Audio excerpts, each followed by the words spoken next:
টাঙ্গাইলের ভূঁইয়াপুর উপজেলার গোবিন্দাসী বাজারে সরকারি মালিকানাধীন একটি কৃষি অফিস দখল করে সেখানে ব্যক্তিগত মার্কেট গড়ে তোলার অভিযোগ উঠেছে। ঘটনাটি ঘিরে এলাকাবাসীর মধ্যে তৈরি হয়েছে তীব্র ক্ষোভ ও প্রশ্নবোধকতা। ৪ নম্বর গোবিন্দাসী ইউনিয়নের পাশে কৃষি সম্প্রসারণ অধিদপ্তরের ভবনটি দীর্ঘদিন অচল পড়েছিল। এই সুযোগে প্রভাবশালী মোহাম্মদ ইব্রাহিম শেখ ও মোহাম্মদ জুলহাস সরকার সহ কয়েকজন ভবনটি নিজেদের দখলে নিয়ে সেখানে দোকান ঘর নির্মাণ করে ভাড়া দিচ্ছেন। এলাকাবাসীর অভিযোগ, এই জমিটি কৃষকদের জন্য সংরক্ষিত ছিল, অথচ এখন সেখানে বানানো হয়েছে পাকা মার্কেট, চলছে বাণিজ্যিক ভাড়া। তাদের প্রশ্ন, সরকারি জায়গা কিভাবে ব্যক্তি মালিকানায় চলে যায়?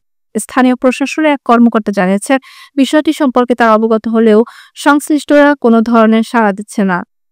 ফোন করা হলেও বারবার এড়িয়ে যাচ্ছেন তারা। এতে প্রশাসনিক ভূমিকা নিয়েও প্রশ্ন তুলছেন সচেতন মহল। বিশেষজ্ঞদের মতে, এ ধরনের অবৈধ দখলের ঘটনা বারবার ঘটলেও কার্যকর পদক্ষেপ না থাকায় পরিস্থিতি আরও জটিল হচ্ছে।